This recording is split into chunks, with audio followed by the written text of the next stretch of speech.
بسم الله الرحمن الرحيم الحمد لله رب العالمين وأصلي وسلم على نبينا محمد وعلى آله وصحبه ومن تمسك بسنته إلى يوم الدين أما بعد. Welcome back to our journey with gems of guidance, prophetic teachings and traditions and statements and narrations of the Prophet Muhammad sallallahu alaihi wasallam. In the previous hadith, we concluded about the importance of restraining one's tongue, the famous long hadith of Mu'adh ibn Jabal, whereby the Prophet ﷺ, if we can use such words, rebuked him for not understanding the concept of restraining and limiting one's speech and one's tongue, and the harvest or the crops of one's tongue could lead an individual to be dragged on that tongue or on their face into Jahannam. Today's hadith continues with the theme of the limbs, but rather more of the whole body, of the whole individual training themselves to submit to Allah subhanahu wa ta'ala. So it's not just about the lip service or restraining our tongue or our speech, it's about restraining the whole of our body, the whole of our organs, to submit them to Allah subhanahu wa ta'ala. And before we enter into the hadith and speaking about the various formats of obedience that Allah subhanahu wa ta'ala has laid out, of those actions which are fara'id, obligatory actions, the hudud, the limits of Allah subhanahu wa ta'ala, those things which are permissible and those things that Allah subhanahu wa ta'ala has remained silent about from a mercy from Him subhanahu wa ta'ala. It is important as a muqaddama, as an introduction, to reflect upon Azamatullah, the greatness of Allah subhanahu wa ta'ala. Because if a person understands the greatness of Allah subhanahu wa ta'ala, then complying oneself to apply the rules and regulations of Allah subhanahu wa ta'ala become easy for that individual. If not, it just becomes a mere lip service and just a ritual practice that culturally that we may be offering, or the society around us does certain actions, so we begin to fulfill them because to fit in with the society around us. However, if a person understands the intent of these actions, or understands the one who laid out these actions, will then begin to carry out these actions and appreciate them more, and then do them via a yearning desire and a love of obedience, ta'a lillahi subhanahu wa ta'ala. And thus the ulama focus about the concept of al-hub, love for Allah subhanahu wa ta'ala, or azamatullah, the grandness of Allah subhanahu wa ta'ala. So before a person speaks about the law or the rights and regulations of Allah subhanahu wa ta'ala, person needs to understand the concept of there being no flaws, no deficiencies in that which Allah subhanahu wa ta'ala has created, or that which He has legislated, or that which He has authorized or commanded us to do. Because many of us as human beings, and rightfully as human beings, we follow the systems and regulations around us for benefit of our own selves, benefit of the society, and benefit of the world around us, that we follow these regulations around us. And some of us to the total T, that we begin to follow them, and we may even begin to adopt them as forms of revelation. And here we're not speaking about anarchy and to disrespect any format of law and obedience that in any society or any country that holds its own rules and regulations. What we're trying to highlight here is some of us go beyond the parameters in giving such reverence and love and respect to this over Allah subhanahu wa ta'ala, in the sense that we don't seem to understand the grand scheme of things that Allah subhanahu wa ta'ala has created and placed upon us. And here we're speaking specifically, before we speak about non-Muslims, about our own selves as Muslims, how some of us begin to see some deficiencies in the scheme of Allah subhanahu wa ta'ala, that these rights and regulations that Allah subhanahu wa ta'ala places upon us, are they really applicable for us in the modern world that we live in the 21st century, in the Western world, etc.? Are these actions that really hold true, that we should still be doing them in the same manner that they were practiced in the 6th century at the time of the Prophet sallallahu alaihi wasallam? So firstly, let us reflect upon the creation of Allah subhanahu wa ta'ala, whereby Allah subhanahu wa ta'ala speaks about His creation subhanahu wa ta'ala. If, for example, we look in Surah Al-Mulk, the 67th chapter of the Quran, these 30 odd verses that we find, whereby we find whoever recites this surah, then this will be the surah which is known as Mani'ah, the one that prevents the person from the punishment of the grave, on the Day of Judgment or prior to that, to recite this surah every single night. We find inside this surah that Allah subhanahu wa ta'ala poses this question about the concept of reflecting upon the creation of Allah subhanahu wa ta'ala. Hal tara min futur. Look at the creation of Allah subhanahu wa ta'ala, the heavens and the earth. Do you find any crevices? Do you find any weaknesses? Do you find any deficiencies, any cracks in that which Allah subhanahu wa ta'ala? Farji' al-basara. Allah subhanahu wa ta'ala mentions that to return back our eyesight to maybe the first glance again and see whether you can find any shortfalls in the creation of Allah subhanahu wa ta'ala. Rather, you find that the sight will return back in a state of loss, in a state of deficiency, in not being able to find any flaws in the creation of Allah subhanahu wa ta'ala. And strange is that Allah subhanahu wa ta'ala inside the same surah, He mentions after this, for a few verses later, He mentions أَلَا يَعْلَمُ مَنْ خَلَقْ وَهُوَ اللَّطِيفُ الْخَبِيرُ. Does not Allah subhanahu wa ta'ala know what He has created, and He's the most subtle, the most aware? As if to highlight that this creation that I've created, I know what the purpose and the intent of the heavens and the earth is. And in the surah it speaks about, I know what the purpose and the intent of the human being is, how the human being has been created, for having no ability to speak, to understand, to comprehend, and giving us all these faculties. And if He wanted to, He could turn us on our faces and drag us on our faces into Jahannam. And likewise, Allah subhanahu wa ta'ala speaks inside this surah about the power and the might of Allah subhanahu wa ta'ala and the blessings of Allah subhanahu wa ta'ala, and how He can, if He wanted to make the water to sink into the earth, and you will not be able to have any water on this earth. All of this is for what purpose? To show the grandness of Allah subhanahu wa ta'ala. For us to believe in Allah subhanahu wa ta'ala, in His infinite justice, in His infinite understanding that the human being is limited to. So this statement of Allah subhanahu wa ta'ala, أَلَا يَعْلَمُ مَنْ خَلَقْ وَهُوَ اللَّطِيفُ الْخَبِيرُ. Does not Allah subhanahu wa ta'ala know what He has created, and He's the most subtle, the most aware? And this is why we want to set this in the introduction, to help us to understand that when we understand that whatever Allah subhanahu wa ta'ala has codified for us to do, it is supreme. It is a legislation which is unique. It is a perfect form of legislation that has no flaws inside it, and it has been placed by the Creator for the creation to use that which Allah subhanahu wa ta'ala tells us to do for, firstly, our own benefit. Then secondly, we find for the benefit of society at large.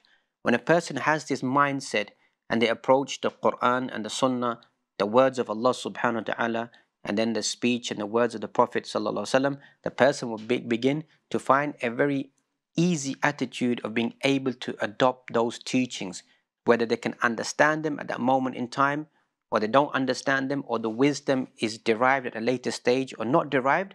The person submits to that. Thus Allah subhanahu wa ta'ala mentions in the end of Surah Al-Baqarah the sifat or the characteristics of the prophets or of the believing individuals. وَقَالُوا سَمِعْنَا وَأَطَعْنَا. We hear and we obey.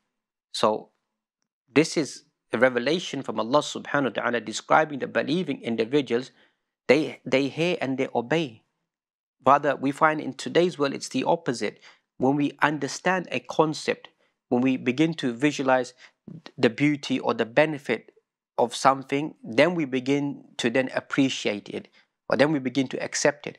But the Sharia revolves in the opposite direction.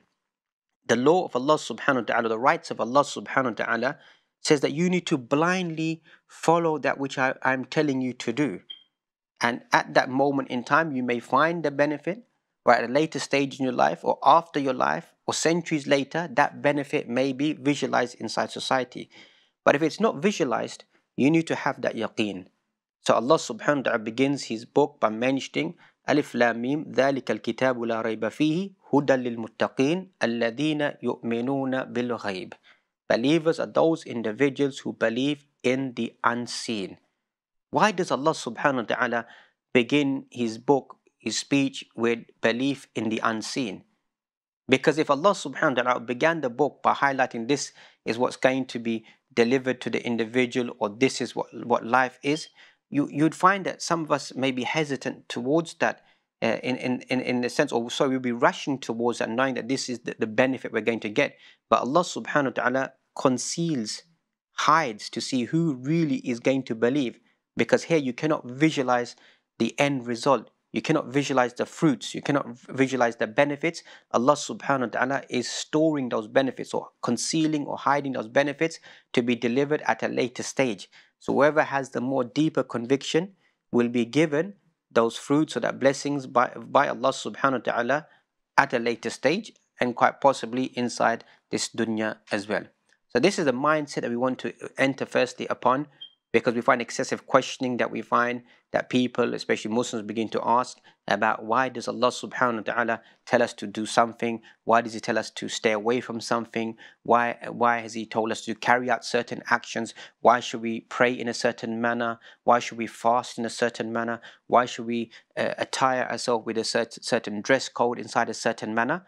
All this questioning needs to be put aside, and first the person needs to ask them the question that have they understood Allah subhanahu wa ta'ala, or do they know Allah subhanahu wa ta'ala, what is known as ma'rifatullah? Do they know Allah subhanahu wa ta'ala in terms of what Allah subhanahu wa ta'ala has laid out and mentioned inside His book, inside the Quran? Have they read that? Have they studied it? Have they pondered over it before they come to these questions? Or rather, do they come to these questions first and try to justify their actions via the society around them, which is the most probable view that many people that they'll take, that they follow. But as we mentioned, that our role and our task is to look at the Quran, the book of Allah subhanahu wa ta'ala, and see the greatness of Allah subhanahu wa ta'ala, ponder and reflect upon that, and then approach the nusus and the text, and then we'll begin to appreciate that which our Lord, that which Allah subhanahu wa ta'ala tells us to do, there is clearly going to be a benefit for it, and that which Allah subhanahu wa ta'ala tells us to stay away from, there's going to be something which is harmful, that yadurruna is going to harm us or harm the society at large. So in this hadith, today's hadith that we want to look at today, as narrated by Abi Tha'laba al-Jushani Jurthun ibn Nashir radiyallahu ta'ala anhu, an Rasulillahi sallallahu alaihi wasallam, whereby this companion narrates this hadith, Inna Allah ta'ala farada fara'id. Indeed, Allah subhanahu wa ta'ala has obligated certain obligations, obligatory actions that we need to carry out inside our lives. وَحَدَّ فَلَا تُضَيِّعُوهَا. So don't waste, don't squander, don't neglect these practices or these obligatory actions that Allah subhanahu wa ta'ala has placed them upon us. وَحَدَّ حُدُودًا. And Allah subhanahu wa ta'ala has laid out limits or limitations or parameters. So we should not be those individuals, فَلَا تَعْتَدُوهَا. So do not go beyond those limits of Allah subhanahu wa ta'ala. وَحَرَّمَ أَشْيَاءَ. And Allah subhanahu wa ta'ala has made certain things to be haram, so we need to avoid them. فَلَا تَنْتَهِكُوهَا. So do not break any that which is haram, or enter that which is haram, or go close to that which is haram. وَسَكَتَ عَنْ أَشْيَاءَ رَحْمَةً لَكُمْ. And Allah subhanahu wa ta'ala has remained silent regarding certain things as a form of mercy towards you. غَيْرَ نِسْيَانٍ فَلَا تَبْحَثُوا عَنْهَا. And this is not out of forgetfulness or any form of negligence, if we can translate the word in such a manner, towards Allah subhanahu wa ta'ala. فَلَا تَبْحَثُوا عَنْهَا. So do not try to seek anything or search any for the answers regarding those things or those matters that Allah subhanahu wa ta'ala has remained silent about. This hadith that we find has been narrated by Imam Dar-Qutni inside his Sunan that we find. Imam Dar-Qutni, Dar-Qutn is an area inside, if I'm not mistaken, the city of Baghdad that we find. And this famous muhaddith that we find was known for his compilations of hadith and searching of hadith that we find. He has his famous works, Al-Du'afa wal-Matrukun, he has, and likewise another work of hadith or checking of hadith that we find, Al-Ilal al-Warida fil Ahadith al-Nabawiyya, that we find, which is approximately 11 volumes, whereby Ibn Kathir, he mentioned about this, that no one prior to Imam Dar-Qutni, and I don't think anybody after him, would have compiled such a work speaking about the narrators of hadith and the study of hadith, etc., that we find. And all this is just to highlight the importance of such ulama that we find, and the role in the service that they had. Even though that we find some scholars of hadith have made a critique of this hadith and the sanad of this hadith and the chain of this hadith, and some have classified it as being weak, and some even have failed to even write commentaries about this hadith, because of being mentioned that because the hadith is weak, there's no need to try to dissect this hadith. And this could be a slightly extreme view that we find in not carrying on studying the hadith or the matan or the text of the hadith and extracting any fawaid from the hadith. And we find that in the work in English, for those who want to resort to this, the compilation of these 42 ahadith, you can look at the works of Sheikh Jamal Din Zarabozo in his 2 volumes about 40 ahadith Nabawiyah, which is a masterpiece in itself in what he's compiled with the translation that he's done. But unfortunately, the Shaykh here for this hadith and the following hadith, he mentions that they're weak, and he doesn't go into much detail about discussing the matan or the text of the hadith, and says that he does not want to discuss it because the hadith is weak. And this could be something which, if the Shaykh had continued, because most of the 2 volumes that we find gems of guidance inside of the extractions and translations that he's made. If only he had completed the checking of this matan or explained this matan, it would have been more beneficial for the Muslim Ummah. Ayhal, that we find that is just something as a side point and encouraging us about a hadith and understanding of hadith, that even at times, even though hadith could be weak, there is no harm in looking at the text of the hadith and extracting some benefits from the hadith. As for the narrator of the hadith that we find, that this companion and that we find who narrates in this hadith of the Prophet sallallahu alaihi wasallam, we find that the first part of the hadith, it mentions that Allah subhanahu wa ta'ala farada fara'ida, that Allah subhanahu wa ta'ala has laid out obligatory actions for us to follow inside our lives. So the fara'id, or what is farida, the obligatory actions, that they are common, that the obligatory action that we've been told to do, as-salah, as-siyam, al-hajj, al-zakah, etc. These are the obligatory actions that have been commanded, that we've been told to do inside our life. So we should not be those individuals who فَلَا تُضَيِّعُوهَا, that we begin to waste them, we begin to neglect them, we begin to not pay any attention towards them. The foundation, as we mentioned on many occasions, is to base oneself upon the fara'id, the obligatory actions.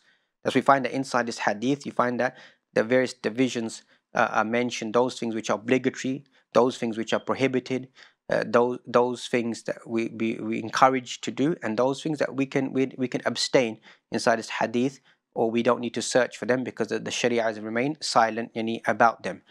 And we find the fara'id وَحَدَّدَ حُدُودًا فَلَا تَعْتَدُوهَا, and Allah subhanahu wa ta'ala has made certain parameters that we should not break them. Here we find that some of the scholars begin to discuss regarding the concept of something which is fard and something which is wajib. And these in general are synonymous terms that we find that exist inside books of fiqh, or at times some ulama of fiqh begin to derive separate understandings from them. But what can firstly be concluded, whether we separate fard and we separate wajib, is the fawaid, or the understanding of what does it entail. And this in general is unanimous, that a person who breaks or does not carry out something which is fard or wajib, for that individual, anything which is fard or wajib, you find that individual ithbat, you find that individual yuthab fa'iluhu wa yu'aqab tarikuhu, that the person who carries out the action will be rewarded, and the person who breaks the action, doesn't carry it out, will be punished. So before we delve into the different understandings of what is fard and what is wajib, in general conclusion we can make, whatever understanding you take of these 2 words, the person who carries out the action will be rewarded, and the person who abandons the action, whether you call it fard action or wajib action, then that person is sinful and will be punished by Allah subhanahu wa ta'ala. And this is paramount to understand inside our lives, that those actions which are obligatory, we need to uphold them. We cannot trivialize them, we cannot weaken them, we cannot give them a minimal status in comparison to something which is sunnah, or something which is a nawafil, something which is supererogatory. It comes at a lower scale. And this at the same time doesn't mean that we diminish an action which is sunnah, or we diminish an action which is nafil. This is all a technical understanding, just to lay out the various parameters, because there may be moments in a person's life whereby a person may need to abandon an action which is sunnah, or doesn't need to do an action which is a nafil. So they understand there has to be a distinction, because if we don't make that distinction, we think that every nafil is like a sunnah and every sunnah is a fard or a wajib, then we find that we're going to be overburdening ourselves in doing certain actions which we're classifying them as being obligatory when they're not obligatory. Just to help us to understand, لولا أن أشق على أمتي لأمرتهم بالسواك عند كل صلاة أو عند كل وضوء. If it hadn't been a burden on my ummah, I would have ordered them to use the miswak, the toothbrush, and from the special tree from the tree that we find, to in every salah or every wudu. But if it had not been a burden upon them. So this action, which is a sunnah, we can't now raise this level that this is something obligatory, because the wording in the hadith states it itself. But we're trying to highlight that some people may take an action which is sunnah and raise it that if they don't have a siwak when they're doing wudu, then their wudu is incomplete.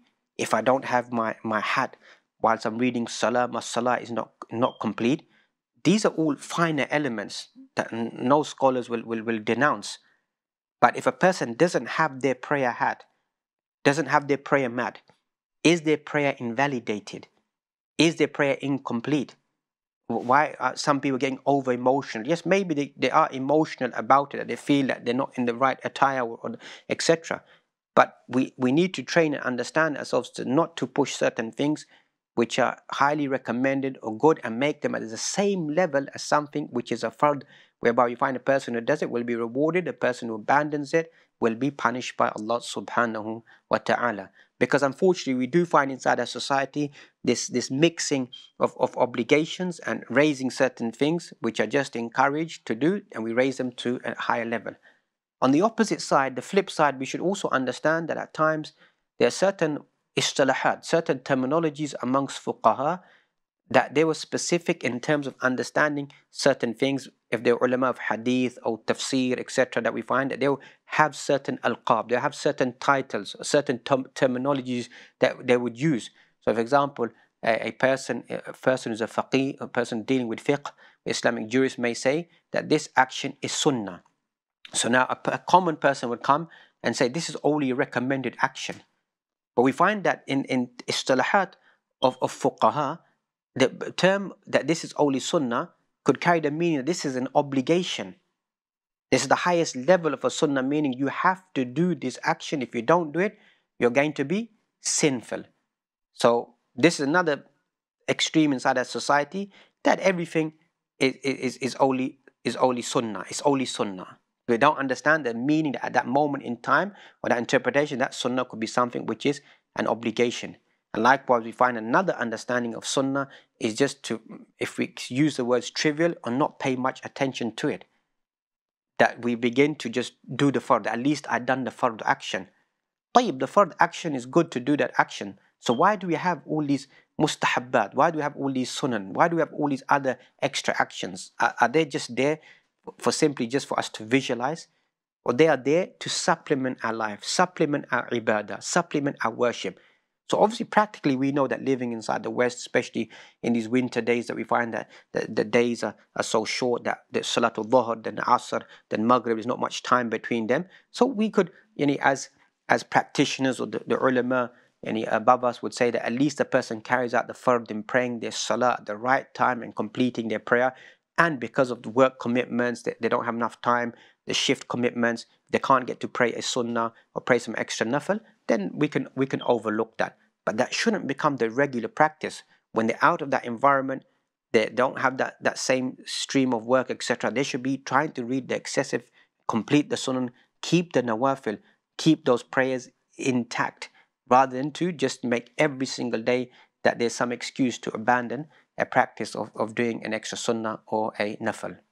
So we find, if we return back to the terminology that we find of something which is fard and something which is wajib that we find, so a large portion of ulama, in a sense in general, go to the view that these are synonymous terms, that fard means wajib and wajib means fard. But there are others who made a slight distinction. They say fard is that which is thabut qat'i, that has any total clear evidence regarding it, and wajib is thabut dhanni, that there could be some conjecture, speculation about it. Others say that fard is something ma thabata bil Quran, that which has been established via the Quran, or the Quran speaks about it. and wajib is ma thabata bi sunnah til Rasul sallallahu alaihi wasallam, that which has been a wajib is something which has been commanded or established inside the sunnah of the Prophet alayhi salatu wasalam. So as we mentioned, these are all derivatives or various formats of understanding what is fard, what is wajib. But as we mentioned, but we as an average individual should understand the importance of these actions and not belittle them, and have this within our mind, and actually feel upset that if a person has not carried out a fard action or be negligent about it, then they could be punished by Allah subhanahu wa ta'ala. Thus we find that the hadith, that's why Allah subhanahu wa ta'ala mentioned, or the hadith mentions about the hudud of Allah subhanahu wa ta'ala, وَحَدَّدَ حُدُودًا فَلَا تَعْتَدُوهَا. That's why we find that some ulama have gone to the view, وَحَدَّدَ حُدُودًا means the actual punishment that Allah subhanahu wa ta'ala has laid out. So don't go beyond it, that whatever punishment that Allah subhanahu wa ta'ala has told us to enact inside the Quran or in mentions inside the Sunnah of the Prophet ﷺ, we need to practice that out. But other general meaning that we find is that Allah subhanahu wa ta'ala has laid out the parameters, whereby we should not go beyond those parameters, in easy terms, break the laws of Allah subhanahu wa ta'ala, or these rights of Allah subhanahu wa ta'ala. And that's Allah subhanahu wa ta'ala mentions this inside the Quran in various formats. So we find tilka hududullahi fala ta'taduha. Allah mentioned these are the rights of Allah subhanahu wa ta'ala, so do not violate them, do not break them. In terms of al-wajibat, la tuta'adda, those things which are obligatory, don't break them, don't violate them. Another place inside the Quran, actually in the same surah, inside Surah Al-Baqarah, that we find tilka hududullahi fala taqrabuha. These are the rights of Allah subhanahu wa ta'ala, so don't come close to them. Is meaning here al-muharramat, la tuqarrab. Those things which are haram, then don't come close to them. Don't violate them, don't enter into those haram things. And this is a form of exposing oneself to the punishment of Allah subhanahu wa ta'ala. وَحَرَّمَ أَشْيَاءَ فَلَا تَنْتَهِكُوهَا. Allah subhanahu wa ta'ala has made certain things haram, so do not violate them. So don't try to enter into those haram things. أي فَلَا تَفْعَلُوهَا, don't do them. شُرْبُ الْخَمَرِ, drink of intoxicants, zina, etc. that we find. And this part of the hadith can be summarized in the famous hadith which is known as Hadith al-Safina, the hadith of the ship, whereby you find in quick summary, you find whereby, and you find the parable of the ummah of the nation is like a people traveling on a journey on a ship, and you find the lower deck, the middle deck, the upper deck, etc. that we find. And the people in the lower deck, they have to rely on the people in the upper deck to come and give them water, etc. So one of them thinks that, what is the point in us waiting for all these levels of water to come down to us? Why don't we just drill a hole here inside in the bottom of the ship, and then we extract the water and we benefit ourselves? Little do they understand that this foolish practice will make water seep into the lower deck, into the ship, and make the whole ship drown, and everybody will die or will drown. So here we find this is the parable of the hudud of Allah subhanahu wa ta'ala, of the good, of ordering the good and forbidding the evil, that we are on a journey together, that we all need to preserve the rights and regulations of Allah subhanahu wa ta'ala, and we should not break the rights and regulations that belong to Allah subhanahu wa ta'ala. وَسَكَتَ عَنْ أَشْيَاءَ رَحْمَةً لَكُمْ. And Allah subhanahu wa ta'ala remained silent about certain things. So this is a mercy from Allah subhanahu wa ta'ala. So from here we find that ulama have extracted, Shaykh Al-Uthaymin rahmatullah alayhi, inside his Sharaf Arba'in al-Nawawiyah, he mentions Ithbat rahmatullahi subhanahu wa ta'ala. This establishes the mercy of Allah subhanahu wa ta'ala. In this hadith in itself is a miracle or a response to what many people who have doubts about Islam, as we began with, especially from non-Muslims, that we find they speak about the harshness of Islam, or the harsh nature of any form of punishment or law or whatever it may be that's enacted by the teachings of the law of Allah subhanahu wa ta'ala. But the answer here is mentioned, that Allah subhanahu wa ta'ala has remained silent about certain things, rahmatan lakum, that this shows the mercy of Allah subhanahu wa ta'ala. As we began with, if a person understands, obviously we can't understand Allah subhanahu wa ta'ala, but understands the names, the attributes, the words of Allah subhanahu wa ta'ala to a certain degree, will see the fruits, will see the benefits, will begin to understand what Allah subhanahu wa ta'ala is telling us to do. So when a person sees that, they understand that there is mercy of Allah subhanahu wa ta'ala. That which may be harmful is relative. So a person who may be, as they say, a deterrent inside society, a person who may be certain punishment may be placed upon an individual, it may be harmful for that individual. But in terms of the mercy and the benefit for the rest of society that we find, it is vast. It is all encompassing, a benefit that the human mind cannot comprehend, except for possibly at a later stage when they see the flourishing of the benefits of that which Allah subhanahu wa ta'ala has told us to do or to stay away from. So وَسَكَتَ عَنْ أَشْيَاءَ. So Allah subhanahu wa ta'ala has remained silent about certain things, so don't begin to search for these things. Now some things inside the Sharia is silent about. So here the ulama explain this hadith and begin to give an example about those things that Allah subhanahu wa ta'ala or al-Islam is silent about them. So we find that based upon this hadith, we find there are certain things we are commanded to do. For example, those things, if we want to understand this hadith in a better light, those things that we were commanded to do, for example, the bodily hair of an individual. There's certain hair inside upon the body of the human being which a person is commanded to remove. For example, hair under one's armpits, hairs, pubic hair, etc. that we find, a person is obligated, it's an obligation that the person needs to remove this type of hair, etc. needs to be removed, and the moustache, for example, of the man, it needs to be trimmed. So these are all obligations or highly recommended things a person needs to do. The second that we find is those things which are forbidden. And so here we look at, for example, hair for a man which is forbidden to be removed is mathalan, for example, is the beard, and a large consensus of the ulama that we find, based upon the numerous traditions that we find of the Prophet ﷺ, that the removal of one's beard is haram.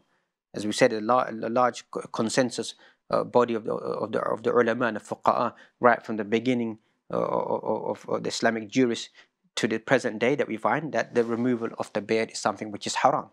The third thing that we find is bodily hair, whereby the Sharia has become silent about it, whereby there's no text inside the Quran, there's no text inside the Sunnah of the Prophet ﷺ. So how do we understand any such a practice now?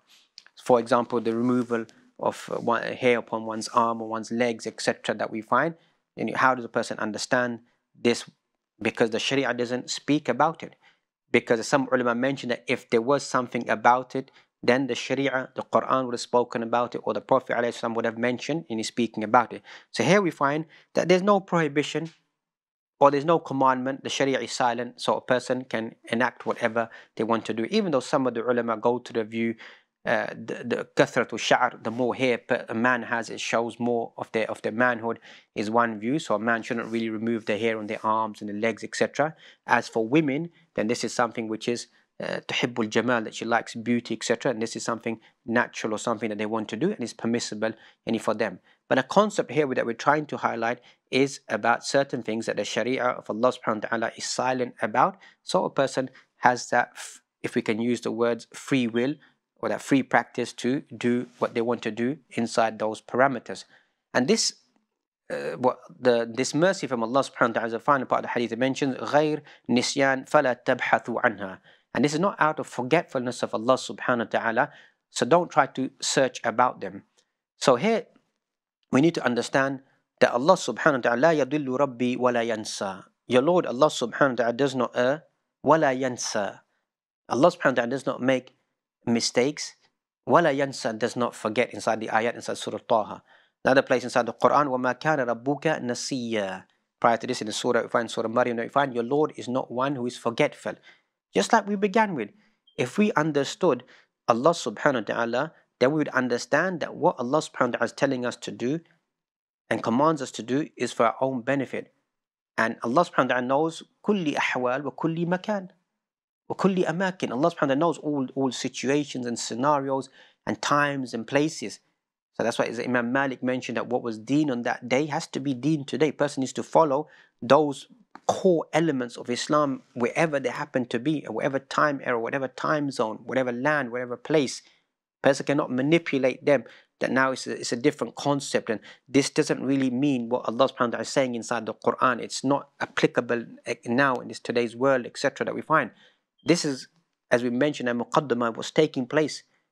Taqallib al-umur, that affairs are being turned over for justification of the world that we live in 20 years time, 50 years time, etc., the futuristic time zone, etc. What do we do then with fundamental practices that we've been told to do by Allah subhanahu wa ta'ala? وَمَا كَانَ رَبُّكَ نَسِيًّا. Allah subhanahu wa ta'ala is not forgetful and knows what was yesterday, what is today, what is tomorrow, what is in the future. So laid out these commandments that we need to carry out inside our lives. So we find that the Quran is placing the encouragement we need to do.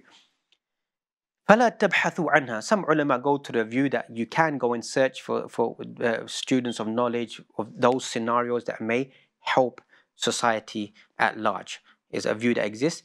Others say that for the awam, the general masses, they don't need to go and begin to search about the affairs which are silent about, because this may begin to destabilize them. And thus, as we conclude, the main aim of the average Muslim is to live by the fara'id, carry out the obligatory actions of Allah subhanahu wa ta'ala, fearful of the punishment of Allah subhanahu wa ta'ala. وَحَدَّدَ حُدُودًا. Allah subhanahu wa ta'ala has laid parameters and laws. Don't break them, don't violate them, don't enter into haram.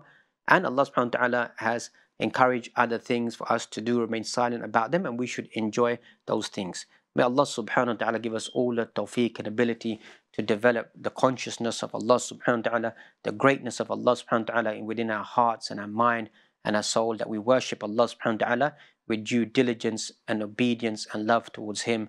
وآخر دعوانا أن الحمد لله رب العالمين.